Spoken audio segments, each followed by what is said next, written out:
वेद के ज्ञाता एक गुरु अपने सभी शिष्यों को बता रहे थे कि बच्चों, अपनी सांसों को बदलो, शरीर और दिमाग अपने आप ही अपनी बीमारियों को ठीक करना शुरू कर देगा। गुरु की ऐसी बात सुनकर एक शिष्य ने बड़े ही आश्चर्यचकित होकर पूछा, क्या गुरुदेव, सांसों को बदलने से हमारे शरीर के सभी रोग दूर हो जाएंगे?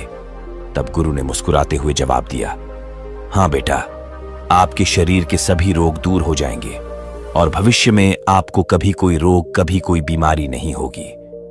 गुरु की बात सुनकर शिष्य ने वापस प्रश्न किया, गुरुदेव, आप हमें इसके बारे में विस्तार से बताइए कि हम किस तरह से अपनी सांसें बदलें जिससे कि हमें कभी कोई बीमारी ना हो। तब गुरु ने अपने सभी शिष्यों से कहा, बच्चों, हमारे शरीर का निर्माण इस ब्रह्मांड से होता है, यानी इस ब्रह्मांड ने ही हमारे शरीर का निर्माण किया है और इस ब्रह्मांड ने हमारे शरीर के अंदर एक बहुत ही अच्छा डॉक्टर बनाया है और वह डॉक्टर है हमारी सांसें। दुनिया में दवाई की सबसे बड़ी फैक्ट्री हमारे शरीर के अंदर ही है, लेकिन लोग बाहर से दवाइयां ले लेकर अपने शरीर को कूड़ादन बना रहे हैं। बच्चों, बड़ी से बड़ी बीमारी को हमारा शरीर स्वयं ठीक कर सकता है, लेकिन दुनिया में थोड़े से ही लोग ऐसे हैं जो इन शक्तियों के बारे में जानते हैं और उनमें से बहुत कम लोग ऐसे हैं जो इनका सही से उपयोग कर पाते हैं। लेकिन अगर आप इसका सही उपयोग करना सीख गए तो आप हमेशा निरोगी रहेंगे और यह आपकी बीमारियों को, सारी बीमारियों को ठीक करेगा और साथ ही साथ आपकी इम्यूनिटी को इतना मजबूत कर देगा कि आप बीमार होना ही भूल जाएंगे।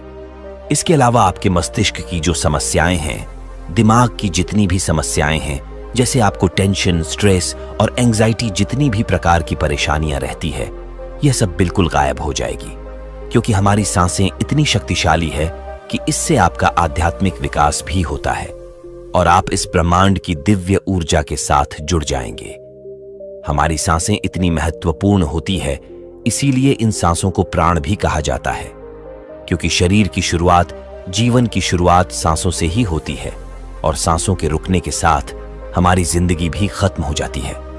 हमारे आयुर्वेद में कहा गया है कि हमारा शरीर बिना खाने के 1 महीने से भी ज्यादा जिंदा रह सकता है और बिना पानी के यह कुछ दिन जिंदा रह सकता है, लेकिन बिना सांसों के यह कुछ मिनट ही जिंदा रह सकता है। इसके बाद गुरु सभी शिष्यों को कहते हैं कि बेटा, हमारी सांसों की इतनी अहमियत क्यों होती है। आइए अब मैं तुम्हें बताता हूं कि हमें किस तरह से अपने अंदर के डॉक्टर को सक्रिय करना है और बीमारियों को ठीक करना है। इसके लिए सबसे पहले आपको यह समझना होगा कि हमारे शरीर में 2 तरह की ऊर्जा पाई जाती है, एक बाहरी ऊर्जा यानी शारीरिक ऊर्जा और एक भीतरी ऊर्जा यानी आत्मिक ऊर्जा। शारीरिक ऊर्जा हमें दिखाई देती है और वह बहुत कम होती है, लेकिन भीतरी ऊर्जा यानी आत्मिक ऊर्जा हमें दिखाई नहीं देती है, लेकिन यह बहुत विराट होती है, बहुत बड़ी होती है। भीतरी ऊर्जा में इतनी शक्ति होती है कि इसके बारे में आयुर्वेद में यह कहा गया है कि जो हमारा शरीर बीमार पड़ता है और इसमें जो भी बदलाव आते हैं, वह आने से पहले हमारी सारी ऊर्जा हमारे शरीर के अंदर चली जाती है।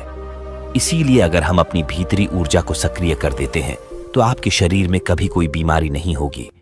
अगर आप बाहरी शरीर पर काम करोगे तो आपको काम लंबा करना पड़ेगा, देर तक करना पड़ेगा और हो सकता है कि इसका असर ज्यादा ना हो।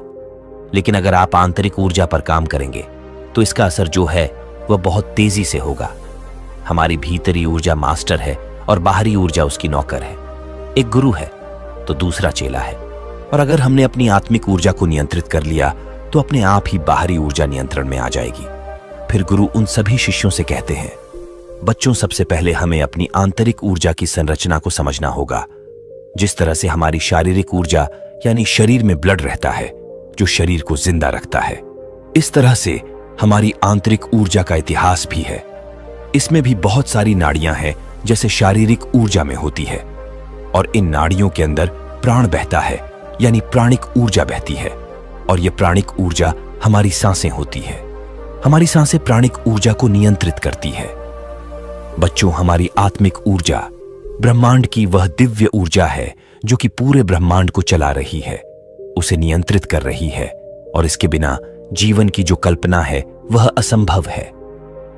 आयुर्वेद कहता है कि हमारा शरीर का कोई भी अंग अगर बीमार पड़ता है तो उसे प्राण ऊर्जा की ही कमी होती है, और जैसे ही प्राण ऊर्जा की उसे सप्लाई होती है तो वह बीमारी खुद बुद ठीक होने लगती है। जिन बीमारियों को आप दवाई लेकर ठीक नहीं कर सकते, उन बीमारियों को आप इस प्राणिक ऊर्जा के माध्यम से ठीक कर सकते हैं। हमारे शरीर में, हमारे जीवन में, हमारे खान पान के कारण, हमारे विचारों के प्रदूषण के कारण इन नाड़ियों में गांठें बन जाती है, जिसके कारण प्राण ऊर्जा का जो प्रवाह है, यह प्रवाह रुक जाता है और इसके कारण बीमारियां होती हैं।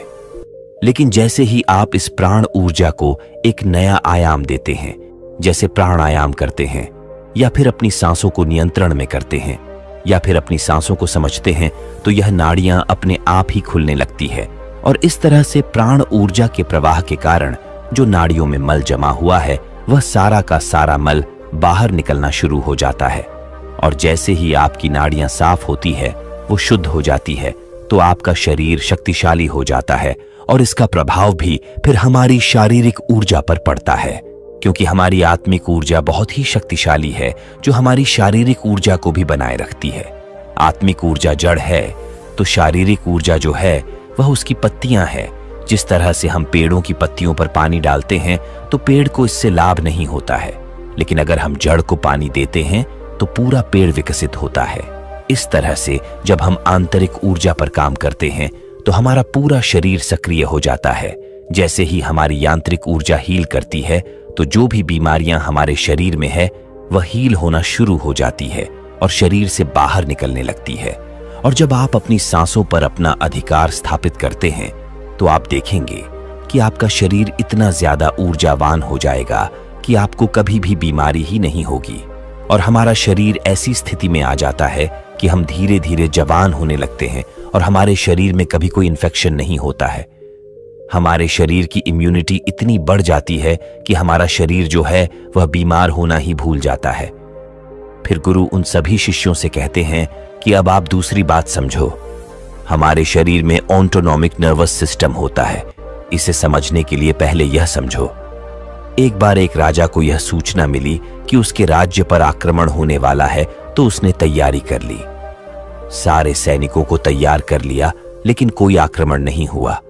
फिर अगले दिन उसे सूचना आई और ऐसे करते करते 1-2 साल बीत गए, लेकिन उस राज्य पर कभी कोई आक्रमण नहीं हुआ। लेकिन उस सूचना के कारण उनके जितने भी संसाधन थे, वह संसाधन लड़ाई की तैयारी में बर्बाद हो गए। और वह लड़ाई जो कभी हुई नहीं थी और जिसकी कोई संभावना भी नहीं थी। ठीक उसी तरह हमारा मन भी कार्य करता है। हमारे मन में भी, हमारे शरीर में भी हमारे ब्रह्मांड ने एक ऐसी इकाई दी है जिसे सिंपैथेटिक नर्वस सिस्टम कहते हैं। यह तब सक्रिय होता है जब हमारे ऊपर कोई खतरा होता है। इस समय हमारा शरीर एक लड़ाई के मोड में, सुरक्षा के मोड में चला जाता है और जो हमारे शरीर की सारी ऊर्जा है, जो जीवन शक्ति है, वो लड़ाई के लिए, आपको जिंदा रखने के लिए सर्वाइवल मोड में खर्च होने लगती है। लेकिन यह स्थिति जो है, वो हमारा शरीर ज्यादा लंबे समय तक नहीं झेल पाता है और इससे हमारे शरीर में जो महत्वपूर्ण अंग है, उनको ब्लड नहीं मिलता है, ऊर्जा नहीं मिलती है। और इस ऊर्जा की कमी के कारण, ब्लड की कमी के कारण, ऑक्सीजन की कमी के कारण पूरा का पूरा शरीर जो है वह बीमार होने लगता है, क्योंकि हमारा शरीर हमारी ऊर्जा को उस लड़ाई से, उस खतरे से बचाने में लगा रहता है जो खतरा कभी नहीं आएगा। और 99% इस तरह के खतरे हमारा दिमाग खुद उत्पन्न करता है। जैसे वह मेरे से ज्यादा खूबसूरत क्यों है, अगर बॉस ने मुझे जॉब से निकाल दिया, तो अगर मेरे शरीर में कोई गंभीर बीमारी हो गई, तो अगर मैं इंटरव्यू में फेल हो गया, तो जिसकी संभावना नहीं है, ऐसे विचार भी लाता है और हमारा शरीर उसे मानकर अपने आप को तैयार करने लगता है। लेकिन आयुर्वेद के मुताबिक हमारे शरीर के अंदर पैरासिम्पैथेटिक नर्वस सिस्टम है। जैसे सिंपैथेटिक नर्वस सिस्टम का काम गाड़ी को तेज करना है, वैसे ही पैरासिम्पैथेटिक सिस्टम का काम ब्रेक लगाना है, शरीर को शांत करना, रिलैक्स करना और हमारे शरीर को सुधार करना है। और इसका गहरा संबंध हमारी सांसों से है। जब हम गहरी सांस लेते हैं, तो हमारे जो फेफड़े हैं, उसके निचले हिस्से में भी हवा बढ़ती है, जिससे हमारे दिमाग को यह मैसेज जाता है कि घबराओ नहीं, तुम्हारा शरीर पूरी तरह से सुरक्षित है। और फिर ऐसी स्थिति में ब्लड पूरे शरीर में अच्छे से फ्लो होता है और जो हमारी एनर्जी है वह भी बढ़ जाती है और बेकार में नष्ट नहीं होती है और हमारे शरीर को रोगों से लड़ने के लिए तैयार करती है। जब हम गहरी सांस लेते हैं, तो इससे हमारा दिमाग बहुत खुश होता है और दिमाग की एंजाइटी, स्ट्रेस, डिप्रेशन गायब हो जाता है और जितनी भी बीमारियां हैं वह ठीक होने लगती है और हमारा शरीर ऊर्जावान बन जाता है। शरीर की इम्यूनिटी बढ़ जाती है, क्योंकि जो स्ट्रेस केमिकल है वह भी कम होते हैं, और जो हमारे शरीर में हैप्पीनेस केमिकल है उनका लेवल बढ़ता है जब आप सांसों को रोकते हैं, जैसे कुंभक करते हैं, या फिर आप सांसों को धीमा कर लेते हैं या तेज करते हैं, तो उससे वेगस नर्व सक्रिय हो जाती है। वेगस नर्व मस्तिष्क के लिए एक महत्वपूर्ण मोड़क का कार्य करती है। यह नर्व मस्तिष्क क्षेत्रों को संचालित करने में सहायता प्रदान करता है और मस्तिष्क यह प्रक्रियाओं को नियंत्रित करता है। वेगस नर्व के माध्यम से मस्तिष्क को विभिन्न संकेत भेजे जाते हैं जो उसके कार्यों को प्रभावित करते हैं। फिर गुरु उन सभी शिष्यों को कहते हैं कि अब आप इसे गहराई से समझो कि अगर आप अपने सांसों को नियंत्रित कर लेते हैं तो आप अपनी आंतरिक ऊर्जा को हील करेंगे। इसके अलावा आपकी शारीरिक ऊर्जा में भी एक ऐसा जादू होगा जिससे शरीर अपनी बीमारियों को ठीक करेगा, शरीर स्वस्थ रहेगा और संतुलित रहेगा। जीवन की जो शक्ति है वह शरीर के रिपेयरिंग में, शरीर को ठीक करने में, खुश करने में खर्च होगी, और इस तरह से हमारा शरीर स्वस्थ रहेगा। फिर गुरु अपने सभी शिष्यों को कहते हैं, बच्चों, आपको हमेशा इन 3 बातों का ध्यान रखना है। पहली, हमें अपनी सांसों को समझना है। दूसरी, हमें अपनी सांसों पर नियंत्रण स्थापित करना है। और तीसरी, हमें अपनी सांसों की गति को रेगुलेट करना है। अब आपको इसे कैसे करना है, इसे अच्छे से समझो। इसमें सबसे पहले अपनी सांसों की गति को तेज लेना है, फिर सांसों को रोकना है यानी कुंभक करना है, और उसके बाद हम सिर्फ सांसों को ध्यान से देखेंगे। इसके लिए आपको सबसे पहले बैठ जाना है और अपने रीढ़ की हड्डी को बिल्कुल सीधा करना है। आप चाहे तो इसे लेटकर भी कर सकते हैं। फिर आपको अपनी आंखों को धीरे धीरे आराम से बंद कर देना है। फिर अपने आसपास की आवाजों को सुनना शुरू करना है। आपका शरीर सर से लेकर पांव तक बिल्कुल ढीला हो जाएगा, और इसके बाद आपको अपने आसपास होने वाली हर गति के प्रति सजग हो जाना है, और फिर गहरी सांस अंदर लें और उसे धीरे धीरे बाहर छोड़ें। ऐसा आपको बार बार करना है। इसके बाद आपको फिर से गहरी सांस लेनी है और उसे अपने भीतर ही रोकना है, जितनी देर आप रोक सक, और फिर उसके बाद उसको धीरे धीरे आपको बाहर छोड़ना है। आपको अपनी सांसें पेट तक पूरी गहराई से लेना है। इसके बाद फिर आपको अपनी सांसों को बाहर छोड़ देना है, और जब तक सांस नहीं लेनी है तब तक आप रह सकते हैं। इस प्रक्रिया के दौरान आपको अपनी आंखें बंद ही रखनी है और पूरे शरीर को महसूस करना है। इसके बाद में आप देखेंगे कि आपके शरीर में सांसों के सहारे जहां कहीं भी तनाव है, चिंता है, वह शरीर से बाहर जा रही है। आपका पूरा शरीर शांत होने लगेगा। इसके बाद आपको अपने चेहरे को महसूस करना है, सर की मांसपेशियों को महसूस करना है, गर्दन को महसूस करना है, कंधे और कंधों की मांसपेशियों को महसूस करना है, और दोनों पैरों को महसूस करना है। ये सब ढीले पड़ने लगेंगे। लगातार आपकी चेतना को अपनी सांसों पर रखें। आप देखेंगे कि हर सांस के साथ आपका शरीर ढीला पड़ जाएगा। कोई विचार नहीं रहेगा, कोई सोच नहीं रहेगी, कोई चिंता नहीं रहेगी, और आपके शरीर के कण कण में प्राण ऊर्जा बहने लगेगी। ब्रह्मांड की वह दिव्य ऊर्जा जो कि इस ब्रह्मांड को संचालित कर रही है और उसका निर्माण कर रही है, जिससे आपका शरीर हील हो रहा है। और आपको इस ब्रह्मांड ने यह अधिकार दिया है कि आप अपनी प्राण ऊर्जा को नियंत्रित कर सकते हैं और अपने शरीर को स्वस्थ रख सकते हैं, अपने शरीर को निरोगी रख सकते हैं, अपने मन को स्वस्थ रख सकते हैं। आप अपनी सांसों पर नियंत्रण स्थापित करके अपनी बीमारियों को ठीक कर सकते हैं। इतना कहकर फिर गुरुदेव मौन हो गए, और अब उन शिष्यों को भी गुरु की सारी बातें समझ आ चुकी थीं। फिर सभी शिष्यों ने गुरुदेव को प्रणाम किया और वहां से चले गए। तो दोस्तों, उम्मीद करता हूं आपको इस कहानी से जरूर बहुत कुछ सीखने को मिला होगा। ये कहानी आपको कैसी लगी हमें कमेंट बॉक्स में कमेंट करके जरूर बताएं, और इस वीडियो को लाइक भी जरूर करें, और साथ ही इस वीडियो को अपने दोस्तों के साथ जरूर शेयर करें ताकि उन्हें भी इस कहानी से कुछ सीखने को मिल सके। ऐसी ही प्रेरणादायक और बुद्धा स्टोरी सुनने के लिए हमारे चैनल को सब्सक्राइब करके बेल आइकन को जरूर दबा दें ताकि आने वाली अगली वीडियो की नोटिफिकेशन आपको मिल सके।